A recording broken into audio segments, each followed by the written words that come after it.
Hi friends, എല്ലാവർക്കും പുതിയ വീഡിയോയിലേക്ക് സ്വാഗതം. ഞാനിന്ന് റൗണ്ട് കോളർ നെക്കിൻ്റെ വീഡിയോ ആണ് ചെയ്യുന്നത്. ചുരിദാർ കട്ട് ചെയ്യുന്നത് വേറെ ഒന്നും ഞാനിതിൽ കാണിക്കുന്നില്ല. റൗണ്ട് കോളറിൻ്റെ അളവും അതിൻ്റെ സ്റ്റിച്ചിങ് മെത്തേഡും ആണ് കാണിക്കുന്നത്. ഇത് 40 ചെസ്റ്റിൻ്റെ കുർത്തിയാണ്. ഫസ്റ്റ് ഞാൻ 42, 44 ചെസ്റ്റിൻ്റെ കോളർ മെഷർമെൻറ്റാണ് കാണിക്കുന്നത്. ഇതിൻ്റെ ഫുൾ ഷോൾഡർ മെഷർമെൻറ്റ് ഞാൻ 8 ആണ് എടുത്തിട്ടുള്ളത്. 44 ചെസ്റ്റിന് നെക്ക് അകലം ഒരു സൈഡിൽ ഞാൻ 3 ആണ് എടുക്കുന്നത്. 44, 42 ഈ ഒരു ചെസ്റ്റ് അളവിന് നമുക്ക് നെക്ക് അകലം 3 എടുത്താൽ മതി. ആം ഹോൾ ലെങ്ത് തയ്യൽ തുമ്പ് ഉൾപ്പെടെ 8.5 എടുത്തിട്ടുണ്ട്. സ്റ്റിച്ച് ചെയ്ത് വരുമ്പോൾ 8 വരും. ഷോൾഡറും ആം ഹോൾ ലെങ്തും ഏകദേശം ചെസ്റ്റിനൊക്കെ ഒരുപോലെയാണ് വരുന്നത്. നെക്കിൻ്റെ ലെങ്ത് 4 ആണ് എടുത്തിട്ടുള്ളത്. തയ്യൽ തുമ്പ് ഉൾപ്പെടെ 4 എടുത്തിട്ടുണ്ട്. വിട്ട് 3 ആണല്ലോ, അപ്പോൾ താഴെയും 3 തന്നെ മാർക്ക് ചെയ്യുന്നുണ്ട്. മാർക്ക് ചെയ്ത് അതൊരു ബോക്സ് പോലെ വരച്ചതിന് ശേഷം കറക്റ്റ് റൗണ്ട് ഷേപ്പിൽ കർവ് ചെയ്ത് മാർക്ക് ചെയ്യണം. കറക്റ്റ് നല്ലോണം ഏതാണ്ട് കിട്ടുന്നില്ല, അപ്പോൾ അതുകൊണ്ടാണ് ഇങ്ങനെ വെച്ച് വരയ്ക്കുന്നത്. റൗണ്ട് കോളറിനൊക്കെ ആയതുകൊണ്ടാണ് ഇതേപോലെ കറക്റ്റ് റൗണ്ടിൽ തന്നെ വരച്ചെടുക്കേണ്ടത്. ഇതിൻ്റെ ആ ഒരു റൗണ്ട് ചെയ്യേണ്ട മെഷർമെൻറ്റ് 1.5 ഇല്ല 1.25 എടുത്തിട്ടുള്ളത്. നെക്കകലം 3 എടുക്കുമ്പോൾ സ്റ്റിച്ച് ചെയ്ത് വരുമ്പോൾ നെക്ക് അകന്ന് പോയില്ലേ എന്ന് മിക്കവാറും എല്ലാവർക്കും സംശയം കാണാം. അതുകൂടി ഞാനൊന്ന് പറഞ്ഞു തരാം. നമ്മളിപ്പോൾ നെക്കകലം 3 എടുത്തിട്ടുണ്ടെങ്കിൽ കോളറിൻ്റെ ഒരു മെഷർമെൻറ്റ് നമ്മൾ 1 ഇഞ്ച് ആയിരിക്കും അല്ലെങ്കിൽ 3/4 ഇഞ്ച് ആയിരിക്കും എടുക്കുന്നത്. അപ്പോൾ നമുക്ക് നെക്കകലം 2 ആണ് കിട്ടുന്നത്. കണ്ടോ, ബാക്കിലത്തെ നെക്കാണെങ്കിൽ നമ്മൾ ഇറക്കുന്നുമില്ല സാധാ നെക്ക് പോലെ, അപ്പോൾ നമുക്കത് കഴുത്തിൽ കൂടി കയറാനായിട്ട് ബുദ്ധിമുട്ടാവും. അതേപോലെ തന്നെ നെക്കകലം 2 എടുത്താലോ നമുക്ക് വീണ്ടും 1 ഇഞ്ച് പോകുമ്പോൾ പിന്നെ 1 ഇഞ്ചായിരിക്കും നെക്കകലം കിട്ടുന്നത്. അപ്പോൾ നമുക്കത് കഴുത്തിൽ കൂടി ഇറങ്ങത്തുമില്ല, നല്ലോണം ചേർന്നിരിക്കുകയും ചെയ്യും. അപ്പോൾ അതുകൊണ്ടാണ് ഓരോ നെക്കിൻ്റെ സൈസിനും ഓരോ അളവാണ് അല്ലേ. ചെസ്റ്റും നെക്കും ഒക്കെ നോക്കിയിട്ടാണ് നമ്മൾ ഈ ഒരു മെഷർമെൻറ്റ് ചെയ്യുന്നത്. ഷോൾഡറും ഒക്കെ അതിൽ വരും. അപ്പോൾ നിങ്ങളൊരു 42 ആണോ 44 ആണോ ചെസ്റ്റ് അളവുള്ള ഒരാൾ ഈ ഒരു മെഷർമെൻറ്റ് തന്നെ എടുക്കാം. നിങ്ങൾക്ക് ധൈര്യമായിട്ട് എടുക്കാം. ഇത് ഞാൻ സ്റ്റിച്ച് ചെയ്ത് കൊടുത്തിട്ടുള്ളതാണ്. പിന്നെ താഴെ നിന്ന് നമുക്ക് ഇതേപോലെ ഒരു വി ഷേപ്പ് വരുന്നുണ്ട്. അതിപ്പോൾ വീഡിയോയിൽ കാണാൻ പറ്റുന്നില്ല. ഇത് എഡിറ്റ് ചെയ്തപ്പോഴാണ് ശ്രദ്ധിച്ചത്. നല്ല മെഷർമെൻറ്റ് ഞാൻ ഒന്നുകൂടി പറഞ്ഞു തരാം. വി ഷേപ്പിൻ്റെ ഒരു സൈഡിലെ വിഡ്ത്ത് 3/4 ഇഞ്ചും ലെങ്ത് 2.25 കൊടുത്തിട്ടുള്ളത്. ആളിൻ്റെ ഹൈറ്റിനനുസരിച്ച് ലെങ്ത് കുറച്ചുകൂടി കൂട്ടി കൊടുക്കണം. ഫസ്റ്റ് ഞാൻ പറഞ്ഞിരുന്നത് 40 ചെസ്റ്റിൻ്റെ കോളർ മെഷർമെൻ്റ് ആണെന്ന്. ആദ്യം നമ്മൾ നോക്കിയത് 42, 44 ചെസ്റ്റാണ്. ഇനി നമുക്ക് 40ൻ്റെയും നോക്കാം. ഇതിപ്പോൾ നെക്കകലം 3 ഇട്ടിട്ടാണ് ഞാൻ മാർക്ക് ചെയ്തേക്കുന്നത് അല്ലേ. അപ്പോൾ 38, 40 ചെസ്റ്റ് സൈസിനൊക്കെ നമുക്കിത് 3 വേണ്ട, ഒരു 1/4 ഇഞ്ച് കൂടി കുറച്ച് 2.25 എടുത്താൽ മതി. അതുകൊണ്ട് ഞാനിവിടെ 2.25 മാർക്ക് ചെയ്യുന്നുണ്ട്. നെക്കിൻ്റെ ലെങ്ത് സെയിം അളവ് തന്നെ എടുക്കാം. പിന്നെ ഷോൾഡർ ലെങ്തും ആം ഹോൾ ലെങ്തും 7.5 എടുത്താൽ മതി. ഇനി ഏതെങ്കിലും ചെസ്റ്റ് സൈസിന് അളവിൽ നിങ്ങൾക്ക് അറിയില്ലെങ്കിൽ കമൻറ്റ് ഇട്ടാൽ മതി, ഞാൻ റിപ്ലൈ തരാം. ഇതിപ്പോൾ 40 സൈസ് ആയതുകൊണ്ട് 2.25 മാർക്ക് ചെയ്ത് ആ ഒരു ലൈനിൽ കൂടി തന്നെ കട്ട് ചെയ്തെടുക്കാം. ആ വി ഷേപ്പിൻ്റെ അവിടെ നിങ്ങൾക്ക് ക്യാൻവാസ് വെച്ചാണ് ചെയ്യുന്നതെങ്കിൽ ആ വി ഷേപ്പ് കട്ട് ചെയ്യരുത്, റൗണ്ട് മാത്രം കട്ട് ചെയ്ത് മാറ്റണം. ഞാനിപ്പോൾ ക്യാൻവാസ് വെക്കുന്നില്ല, അതുകൊണ്ട് ഞാൻ ഇത് വി കൂടി കട്ട് ചെയ്യുന്നുണ്ട്. ഫ്രണ്ട് നെക്ക് കട്ട് ചെയ്തെടുത്തിട്ട് മെയിൻ ക്ലോത്തിൻ്റെ മുകളിലേക്ക് ലൈനിങ് വെച്ചിട്ട് ആ വിയുടെ ആ ഒരു ഷേപ്പ് മാത്രം 1/4 ഇഞ്ച് വെച്ചിട്ട് സ്റ്റിച്ച് ചെയ്തെടുക്കണം. അത് ഞാൻ സ്റ്റിച്ച് ചെയ്യുമ്പോൾ പറഞ്ഞു തരാം. ഇനി നമുക്ക് ബാക്ക് നെക്ക് കട്ട് ചെയ്യാം. ബാക്ക് നെക്ക് കട്ട് ചെയ്യാനായിട്ട് മെയിൻ പീസും ലൈനിങ് പീസും എടുത്തിട്ടുണ്ട്. അതിൽ നമ്മൾ 2.25 നെക്ക് അകലം എടുക്കേണ്ടത്. 3 എടുത്തിട്ട് 1/4 ഇഞ്ച് കൂടി അകത്തേക്ക് മാർക്ക് ചെയ്യുന്നുണ്ട്. അതാണ് കട്ട് ചെയ്യേണ്ടത്.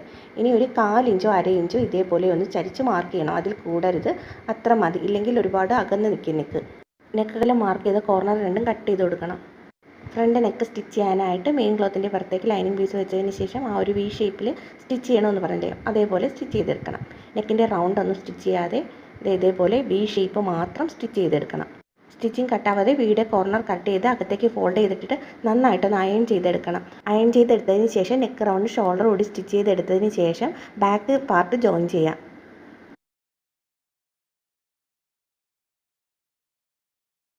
ഇനി ബാക്ക് പാർട്ട് ജോയിൻ ചെയ്തെടുക്കാനായിട്ട് ഫ്രണ്ട് പീസിൻ്റെ നല്ല വശവും ബാക്ക് പീസിൻ്റെ നല്ല വശവും കൂടി ഒരുമിച്ച് ചേർത്ത് വെച്ചിട്ട് ഷോൾഡർ സ്റ്റിച്ച് ചെയ്തെടുക്കാം. ബാക്ക് പാർട്ടിൽ ലൈനിങ് കൂടി വെക്കാതെയാണ് ഷോൾഡർ മാത്രം സ്റ്റിച്ച് ചെയ്തെടുക്കേണ്ടത്. ഷോൾഡർ കവർ ചെയ്തെടുക്കാനായിട്ടാണ് ഇതേപോലെ സ്റ്റിച്ച് ചെയ്തെടുക്കേണ്ടത്. ബാക്ക് നെക്കകലം എടുത്തിട്ട് കട്ട് ചെയ്തിട്ടുണ്ടല്ലോ, അപ്പോൾ ആ ഒരു പോയിന്റ് വെച്ച് തന്നെ സ്റ്റിച്ച് ചെയ്തെടുക്കണം.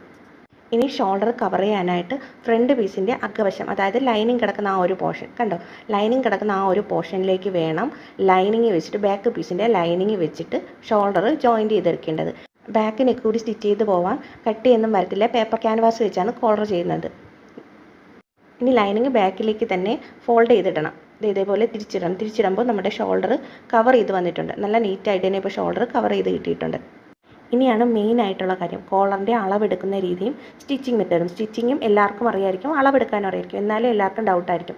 അപ്പോൾ അളവെടുക്കാനായിട്ട് ഫ്രണ്ടും ബാക്കും പീസും ഒരുപോലെ ഫോൾഡ് ചെയ്ത് വെച്ചിട്ട് ഫസ്റ്റ് ഇതേപോലെ നമ്മുടെ നെക്കകലം ഒന്നെടുക്കണം അല്ലേ. നെക്കകലം നമ്മൾ എത്രയാണ് മാർക്ക് ചെയ്തത്? 2.25. അപ്പോൾ കോളർ സ്റ്റിച്ച് ചെയ്തെടുക്കുമ്പോൾ 3 കിട്ടും. അപ്പോൾ കോളർ സ്റ്റിച്ച് ചെയ്യുന്നത് അകത്തേക്ക് കുറച്ച് കയറ്റി വെച്ച്, അതായത് 1/4 ഇഞ്ച് കുറച്ച് അകത്തേക്ക് കയറ്റി വെച്ചാണ് നമ്മൾ കോളർ സ്റ്റിച്ച് ചെയ്യേണ്ടത്. അപ്പോൾ അതേ മെത്തേഡിൽ തന്നെയാണ് നമ്മൾ അളവെടുക്കേണ്ടത്. അപ്പോൾ കോളറിന് വേണ്ടി ബാക്ക് നെക്കിൻ്റെ വിട്ട് ഒരു സൈഡിൽ 3 കിട്ടിയിട്ടുള്ളത്. ഇനി ഫ്രണ്ടിലും അതേ മെത്തേഡിൽ തന്നെയാണ് അളവെടുക്കേണ്ടത്. നമ്മൾ കോളർ 1/4 ഇഞ്ച് അകത്തേക്ക് കയറ്റിയല്ലേ സ്റ്റിച്ച് ചെയ്യുന്നത്, അതേപോലെ തന്നെ ടേപ്പ് വെച്ചിട്ട് ഇതേപോലെ റൗണ്ട് ചെയ്ത് അളവെടുക്കണം. ഇവിടെ 5.25 കിട്ടിയിരിക്കുന്നത്. അതേപോലെ തന്നെ ഇതേപോലെ ആ ഒരു കട്ടിങ് വന്നില്ലേ, ഇതേപോലെ ചേർത്ത് വെച്ച് ഒരിക്കലും നമ്മൾ അളവെടുക്കരുത്, നമ്മളെ കോളർ കറക്റ്റായിട്ട് വരില്ല. ഒന്നുകൂടി പറഞ്ഞു തരാം. നമ്മൾ ഇതേപോലെ 4 ഇഞ്ച് അകത്തേക്ക് കയറ്റി വെച്ചാണ് കോളർ സ്റ്റിച്ച് ചെയ്യുന്നത് അല്ലേ. അപ്പോൾ ആ മാർക്ക് ചെയ്തേക്കുന്ന ആ ഒരു ലൈൻ കണ്ടോ, ഇതേപോലെ വെച്ചിട്ട് വേണം കറക്റ്റ് കോളറിൻ്റെ അളവെടുക്കാനായിട്ട്. ഇതിപ്പോൾ ഒരു സൈഡിലാണ് നമുക്ക് 5-10 കിട്ടിയിട്ടുള്ളത്. അപ്പോൾ ടോട്ടൽ ലെങ്ത് നമുക്ക് ഫ്രണ്ടിൽ മാത്രം 10.5 കോളറിന് വരുന്നത്. ബാക്കിലെ വിട്ട് നമുക്ക് ഒരു സൈഡിൽ 3, അപ്പോൾ ടോട്ടൽ 6. അപ്പോൾ 10ഉം 6ഉം 16.5 നമുക്ക് കോളറിന് വേണ്ട ഫുള്ളായിട്ട് നമുക്ക് റൗണ്ട് ചെയ്ത് വേണ്ടത് ഇല്ല. അതേപോലെ തന്നെ നമ്മളൊന്ന് ഉറപ്പാക്കണം, 2 സൈഡിലെയും നെക്ക് ഒരേ അളവ് തന്നെ ആയിരിക്കണം, കയറി ഇറങ്ങി ഒന്നും പോകരുത്, അത് കറക്റ്റ് തന്നെ ആയിരിക്കണം.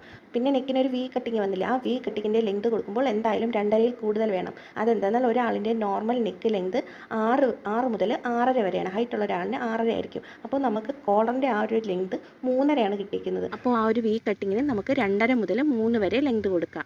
അപ്പോൾ അതാണ് വി കട്ടിങ്ങിന് വരുന്ന മെഷർമെൻറ്റ്. പിന്നെ കോളർ ക്യാൻവാസിലേക്ക് മാർക്ക് ചെയ്യുന്നതിന് മുന്നേ ആയിട്ട് നമ്മൾ ഈ ഒരു അളവ് കൂടി അറിഞ്ഞിരിക്കണം. ഇതിപ്പോൾ നമുക്കറിയാലോ, നെക്കിൻ്റെ വിഡ്ത്ത് 3, നെക്ക് ലെങ്ത് 3.5. നമ്മൾ നെക്ക് കട്ട് ചെയ്യാനായിട്ട് ടോട്ടൽ ലെങ്ത് 4 എടുത്തിട്ടുള്ളത്. അപ്പോൾ തയ്യൽ തുമ്പ് കൂടി പോയിട്ട് 3.5 കിട്ടിയിട്ടുണ്ട്. അപ്പോൾ ഒരു സൈഡിൽ neck width 3, neck length 3.5, total 6.5. അതിപ്പോൾ ക്യാൻവാസിലേക്ക് മാർക്ക് ചെയ്യുമ്പോൾ നിങ്ങൾക്ക് കുറച്ചുകൂടി ഒന്ന് മനസ്സിലാവും. ക്യാൻവാസ് എടുത്തിട്ടുണ്ട്, നമ്മുടെ കോളറിൻ്റെ ഫുൾ റൗണ്ട് 16.5. അതിന്നും 1.5 ഇഞ്ച് അധികം വേണം നമുക്ക് ക്യാൻവാസിന് ലെങ്ത് എടുക്കാനായിട്ട്. വീതി ഒരു 4 ഇഞ്ച് എടുക്കാം. ക്യാൻവാസിൻ്റെ അടിയിൽ നിന്ന് മുകളിലേക്ക് ഇതേപോലെ 1/2 ഇഞ്ച് മാറി ഒന്ന് മാർക്ക് ചെയ്യണം. അതിനുശേഷം നമ്മൾ നെക്കിൻ്റെ വിഡ്ത്ത് ബാക്കിൽ ഒരു സൈഡിൽ 3 കിട്ടിയിട്ടുള്ളത് അല്ലേ. നെക്കിൻ്റെ ലെങ്ത് 3.5.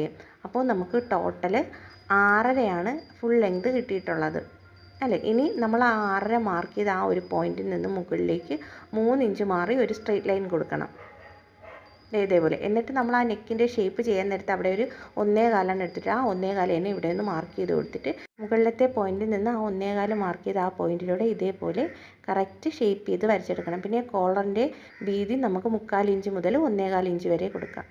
താഴെ മാർക്ക് ചെയ്ത ഈ ഒരു പോയിൻ്റാണ് നെക്കിലേക്ക് അറ്റാച്ച് ചെയ്യേണ്ടത്, ഈ ഒരു പോയിന്റ് മുകളിലേക്ക്. അപ്പോൾ മുകളിൽ വരുന്ന ആ ഒരു പോർഷൻ്റെ ഈ ഒരു സൈഡിൽ ചെറുതായിട്ടൊന്ന് കർവ് ചെയ്ത് മാർക്ക് ചെയ്തെടുക്കണം. ഇനി ഈ മാർക്ക് ചെയ്ത കോളറിൻ്റെ അളവ് കറക്റ്റ് ആണോ എന്നൊന്ന് നോക്കണം. നമ്മുടെ കോളറിൻ്റെ ഫുൾ റൗണ്ട് 16 കിട്ടിയിട്ടുള്ളത് അല്ലേ. അപ്പോൾ 2 ക്യാൻവാസ് ഫോൾഡ് ചെയ്തിടുമ്പോൾ ഒരു സൈഡിൽ 8.25 കിട്ടിയിട്ടുള്ളത്. ഇതേപോലെ വേണം ടേപ്പ് വെച്ചിട്ട് ഒന്ന് അളന്ന് നോക്കാനായിട്ട്. ഇപ്പോൾ നമുക്ക് കറക്റ്റ് 8.25 കിട്ടിയിട്ടുണ്ട്. അപ്പോൾ നിങ്ങൾ എടുക്കുന്ന നെക്കിൻ്റെ വിട്ടും ലെങ്ത്തും എത്രയാണോ ആ ഒരു അളവിൽ വേണം ഇത് മാർക്ക് ചെയ്യാൻ. ആ വരുന്ന 3ൻ്റെ സ്ട്രെയിറ്റ് ലൈനും ആ ഒരു 1.25 വരുന്ന പോയിന്റും അത് അതേപോലെ തന്നെ മാർക്ക് ചെയ്യണം. ഇനി അഥവാ ടേപ്പ് വെച്ച് ഇതേപോലെ നോക്കുമ്പോൾ നിങ്ങൾ എടുക്കുന്ന അളവിൽ എന്തെങ്കിലും കുറവോ കൂടുതലോ വന്നാൽ, കുറവാണ് വരുന്നതെങ്കിൽ നമ്മൾ ആ മാർക്ക് ചെയ്തതിന് ഒരു എത്രയാണോ കുറവ് അതൊന്ന് കുറച്ച് കൊടുക്കണം. കൂടുതലാണെങ്കിൽ എത്രയാണോ കൂടുതൽ അതൊന്ന് ഇതേപോലെ ഒന്ന് മാർക്ക് ചെയ്ത് കൂടുതലെടുക്കാം. അങ്ങനെ വരില്ല, അഥവാ വന്നാൽ അതാണ് പറഞ്ഞത്. അപ്പോൾ നമുക്ക് ഈ ഒരു രീതിയിലാകുമ്പോൾ നമുക്ക് വളരെ പാട് വെട്ടിട്ട് കോളറൊക്കെ ചെയ്ത് വരുമ്പോൾ ചിലപ്പോൾ നമുക്ക് കറക്റ്റ് അല്ലാതെ വരും. അപ്പോൾ ഈ ഒരു രീതിയിലാകുമ്പോൾ നമുക്ക് കറക്റ്റായിട്ട് തന്നെ കിട്ടും. ഇനി അത് ശരിയായ അളവിൽ കട്ട് ചെയ്തെടുത്തിട്ട് നമുക്ക് അതിൻ്റെ ഷേപ്പ് ഒന്ന് കറക്റ്റ് ആയോ എന്ന് നോക്കാം. വേണ്ടോ, കറക്റ്റ് നല്ല ഷേപ്പിൽ തന്നെ നമുക്ക് കോളർ കിട്ടിയിട്ടുണ്ട്. അപ്പോൾ ഈ ഒരു മെത്തേഡ് ചെയ്യുന്നതായിരിക്കും നിങ്ങൾക്ക് എല്ലാവർക്കും കുറച്ചുകൂടി എളുപ്പം. ക്യാൻവാസ് അയൺ ചെയ്ത് വെക്കാനായിട്ട് 11 ഇഞ്ച് വീതിയിൽ ഒരു പീസ് മെറ്റീരിയൽ എടുത്തിട്ടുണ്ട്. ഇതിനെ 2 ഫോൾഡ് ചെയ്ത്, അതായത് നല്ല വശവും ചേർത്ത് വെച്ചിട്ട് അതിൻ്റെ ഒരു ഭാഗത്തേക്ക് ക്യാൻവാസ് വെച്ചിട്ട് നന്നായിട്ടൊന്ന് അയൺ ചെയ്തെടുക്കണം. ഇനി നമ്മൾ നെക്കിലേക്ക് അറ്റാച്ച് ചെയ്യേണ്ട ആ ഒരു പോർഷനിലെ അവിടെ 1/4 ഇഞ്ച് മാറി ഇതേപോലെ ഒന്ന് മാർക്ക് ചെയ്തെടുക്കണം. ഈ ഒരു ലൈനിൽ കൂടിയാണ് കട്ട് ചെയ്തെടുക്കേണ്ടത്. പിൻ ചെയ്ത് വെച്ചിട്ട് വേണം കേട്ടോ കട്ട് ചെയ്തെടുക്കാനായിട്ട്, ഇല്ലെങ്കിൽ നീങ്ങിപ്പോകും. ഇതിപ്പോൾ കോട്ടൻ്റെ മെറ്റീരിയൽ ആയതുകൊണ്ടാണ് ഞാൻ ഇതേപോലെ കട്ട് ചെയ്തെടുത്തത്. ഇനി മുകളിലത്തെ പോർഷനും 1/4 ഇഞ്ച് തയ്യൽ തുമ്പ് ഇട്ടിട്ട് ഇതേപോലെ കട്ട് ചെയ്തെടുക്കാം. ഇനി കോളർ സ്റ്റിച്ച് ചെയ്യാനായിട്ട് കോളറിൻ്റെ മുകളിലത്തെ പോർഷൻ വേണം സ്റ്റിച്ച് ചെയ്യാൻ. നമ്മൾ നെക്കിലേക്ക് അറ്റാച്ച് ചെയ്യുന്ന ഭാഗമല്ല, മുകളിലത്തെ കെട്ടിടാതെ വേണം സ്റ്റിച്ച് ചെയ്ത് തുടങ്ങാനായിട്ട്. എൻഡിൽ വന്നിട്ടും കെട്ടിടാതെ വേണം സ്റ്റിച്ച് ചെയ്ത് നിർത്താനായിട്ട്. മുകളിൽ സ്റ്റിച്ച് ചെയ്തതിൻ്റെ തയ്യൽ തുമ്പ് സ്റ്റിച്ചിങ് കട്ടാവാതെ ഇതേപോലെ കോർണറൊന്ന് കട്ട് ചെയ്ത് കൊടുക്കണം.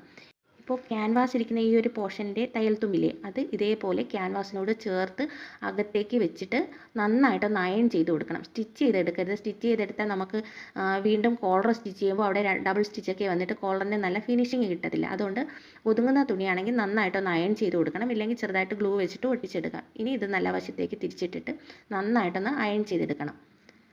കോളർ നല്ല ഫിനിഷിംഗ് ആയിട്ട് നല്ല കറക്റ്റ് ഷേപ്പിൽ തന്നെ കിട്ടിയിട്ടുണ്ട്. ഇനി കോളർ അറ്റാച്ച് ചെയ്യാം. കോളർ അറ്റാച്ച് ചെയ്യുന്നതിന് മുന്നേ നെക്ക് ഇതേപോലെ ഫോൾഡ് ചെയ്ത് കറക്റ്റ് ഇതേപോലെ തന്നെ ഫോൾഡ് ചെയ്ത് പിടിച്ചതിന് ശേഷം ബാക്കിൻ്റെ സെൻറ്റർ ഒന്ന് ചെറുതായിട്ടൊന്ന് കട്ട് ചെയ്ത് കൊടുക്കണം. ഇനി കോളർ എടുത്തിട്ടും അതേപോലെ തന്നെ കറക്റ്റ് രണ്ടായിട്ട് ഫോൾഡ് ചെയ്ത് വെച്ചിട്ട് കോളറിൻ്റെ ആ ക്യാൻവാസിലേക്ക് ചേർക്കാത്ത ഒരു പോർഷനില്ലേ, ആ പോർഷനാണ് നമുക്ക് നെക്കിനോട് അറ്റാച്ച് ചെയ്ത് വെക്കേണ്ടത്. ആ ഒരു പോർഷനിലും കട്ട് ചെയ്തതിന് ശേഷം നിങ്ങൾക്ക് ഏത് വശത്ത് നിന്ന് തുടങ്ങുന്നതാണോ ഏതം ആ രീതിയിൽ തച്ച് പോകാം. എങ്ങനെ തച്ചാലും നമ്മൾ ആദ്യം ഇതേപോലെ സെൻറ്ററിൽ നിന്ന് തുടങ്ങിയിട്ട് ഇടതു നിന്ന് വലതോട്ടോ വലതു നിന്ന് ഇടതോട്ടോ വേണം സ്റ്റിച്ച് ചെയ്ത് പോകാനായിട്ട്. ഇതേപോലെ നമ്മൾ ആ ക്യാൻവാസ് ഇല്ലാത്ത ഒരു പോർഷനില്ലേ, ആ പോർഷൻ ഇതേപോലെ തന്നെ കറക്റ്റ് ലെവൽ ചെയ്ത് സ്റ്റിച്ച് ചെയ്ത് പോകണം. കയറി ഇറങ്ങിയൊന്നും പോകാതെ ഒരേ ലെവലിൽ തന്നെ സ്റ്റിച്ച് ചെയ്ത് പോകണം. ഇനി ഈ ഒരു എൻഡിൽ വരുമ്പോൾ ഈ ഒരു പോർഷൻ അകത്തേക്ക് ഫോൾഡ് ചെയ്ത് വെച്ചിട്ട്, ഇവിടെ നമ്മൾ കെട്ടിട്ടല്ല എടുത്തിട്ടുള്ളത്, അപ്പോൾ അകത്തേക്ക് ഫോൾഡ് ചെയ്ത് ഇതേപോലെ വെച്ചിട്ട് അവിടെ വന്നിട്ട് കെട്ടിട്ട് സ്റ്റിച്ച് ചെയ്തെടുക്കണം. ഇനി മറുവശവും കൂടി ഇതേ രീതിയിൽ തന്നെ സ്റ്റിച്ച് ചെയ്ത് പോകണം. എൻഡിൽ വന്നിട്ട് ഇതേപോലെ അകത്തേക്ക് ഫോൾഡ് ചെയ്ത് സ്റ്റിച്ച് ചെയ്തെടുക്കണം. നമ്മൾ മറുവശത്ത് ചെയ്തില്ലേ, അതേപോലെ തന്നെ സ്റ്റിച്ച് ചെയ്ത് പോവാം. കോളർ നെക്കിനോട് ചേർത്ത് നമ്മൾ ഫസ്റ്റ് റൗണ്ട് സ്റ്റിച്ച് ചെയ്ത് കഴിഞ്ഞു. ഇനി നമ്മൾ ആ ക്യാൻവാസ് ഇരിക്കുന്ന പോർഷൻ ഇതേപോലെ അകത്തേക്ക് ഫോൾഡ് ചെയ്ത് വെച്ചിട്ട് നമുക്ക് ആ ഒരു സ്റ്റിച്ചിങ് അകത്ത് കാണാൻ പറ്റും. അതേ ഒരു ലെവലിൽ തന്നെ സ്റ്റിച്ച് ചെയ്ത് പോകണം. ക്യാൻവാസ് വെച്ചേക്കുന്ന ആ ഒരു പോർഷനിലെ എൻഡിലെ തയ്യൽ തുമ്പ് ഇതേപോലെ അകത്തേക്ക് നന്നായിട്ടൊന്ന് ഫോൾഡ് ചെയ്ത് വെച്ചിട്ട് സ്റ്റിച്ച് ചെയ്ത് തുടങ്ങാം. കെട്ടിട്ട് വേണം സ്റ്റിച്ച് ചെയ്ത് തുടങ്ങാനായിട്ട്. നമ്മൾ ഒന്നുകൂടി ഒന്ന് അയൺ ചെയ്തിട്ട് സ്റ്റിച്ച് ചെയ്താൽ കുറച്ചുകൂടി നല്ല നീറ്റായിട്ടിരിക്കും. നമ്മൾ എത്രത്തോളം തുണികൾ അയൺ ചെയ്തിട്ട് സ്റ്റിച്ച് ചെയ്യുന്നോ അത്രത്തോളം ഫിനിഷിങ് നമ്മുടെ ആ ഒരു ഡ്രസ്സിനും ഉണ്ടാവും.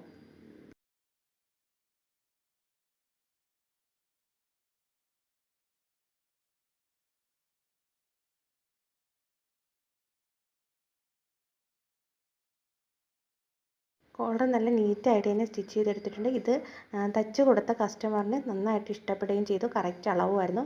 അപ്പോൾ എൻ്റെ വീഡിയോ എല്ലാവർക്കും ഉപകാരപ്പെട്ടെന്ന് തോന്നുന്നു. എന്തെങ്കിലും സംശയമുള്ളവർ കമൻറ്റ് ഇട്ടാൽ മതി, ഞാൻ റിപ്ലൈ തരാം. അപ്പോൾ വീഡിയോ ഇഷ്ടമായെങ്കിൽ ലൈക്ക് ചെയ്യാനും ഷെയർ ചെയ്യാനും സബ്സ്ക്രൈബ് ചെയ്യാനും മറക്കരുത്. Thank you friends.